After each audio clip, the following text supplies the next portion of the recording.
Les pierres pèsent 50 tonnes. Elles viennent de 240 km. Et elles ont été dressées il y a 5000 ans. À la fin de cette vidéo, vous comprendrez pourquoi Stonehenge n'est pas seulement un monument, mais un message codé laissé par une civilisation oubliée. Stonehenge. Un cercle de mégalithes dressé sur la plaine de Salisbury, en Angleterre. Depuis des siècles, ce site fascine et interroge.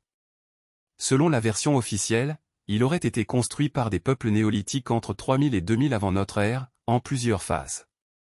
Mais cette explication, bien que largement acceptée, présente des failles béantes que de plus en plus de chercheurs indépendants pointent du doigt. Et si Stonehenge était bien plus ancien? Et si sa véritable fonction dépassait largement celle d'un simple lieu de culte? Commençons par le transport des pierres.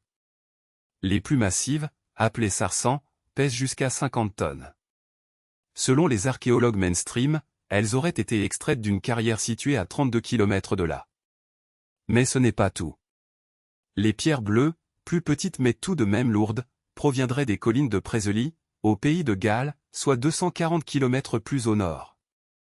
Comment ces blocs ont-ils pu être déplacés sur une telle distance, à une époque où la roue n'existait même pas? La théorie officielle invoque des radeaux et des traîneaux de bois, mais aucun vestige de tels engins n'a jamais été retrouvé. Pis encore, des études récentes suggèrent que certaines pierres ont été travaillées avec des outils bien trop sophistiqués pour l'époque supposée.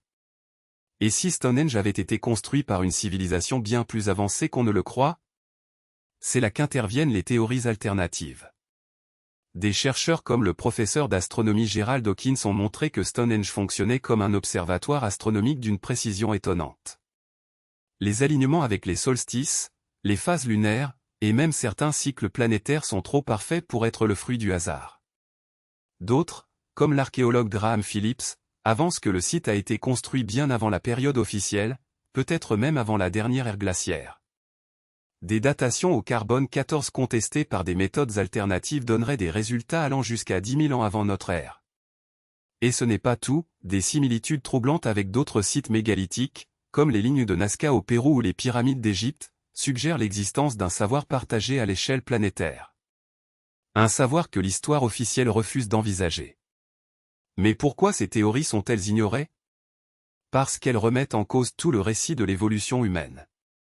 Si Stonehenge est bien plus ancien et sophistiqué qu'on ne le dit, cela signifie que nos ancêtres possédaient des connaissances techniques et astronomiques bien supérieures à ce que l'on nous a enseigné. Cela implique aussi que des civilisations avancées ont pu exister bien avant celles que l'histoire reconnaît officiellement. Et cela, l'establishment archéologique ne peut pas l'accepter. Pourtant, les preuves s'accumulent, des traces de reconstruction multiples, des alignements astronomiques trop parfaits, des similitudes architecturales à travers le monde. Stonehenge n'est pas seulement un cercle de pierre. C'est une clé qui pourrait ouvrir la porte à une histoire de l'humanité totalement différente. Stonehenge reste l'un des plus grands mystères de l'archéologie. Les théories officielles, malgré leurs failles, continuent de dominer le discours.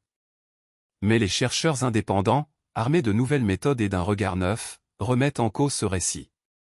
Et si la vérité sur Stonehenge était bien plus ancienne, bien plus complexe, et bien plus troublante qu'on ne l'imagine? Une chose est sûre, le mystère est loin d'être résolu. Et si les véritables constructeurs de Stonehenge n'étaient pas ceux que l'histoire officielle prétend? Derrière ces pierres millénaires, une question demeure, quelles connaissances ont-elles été effacées de nos manuels?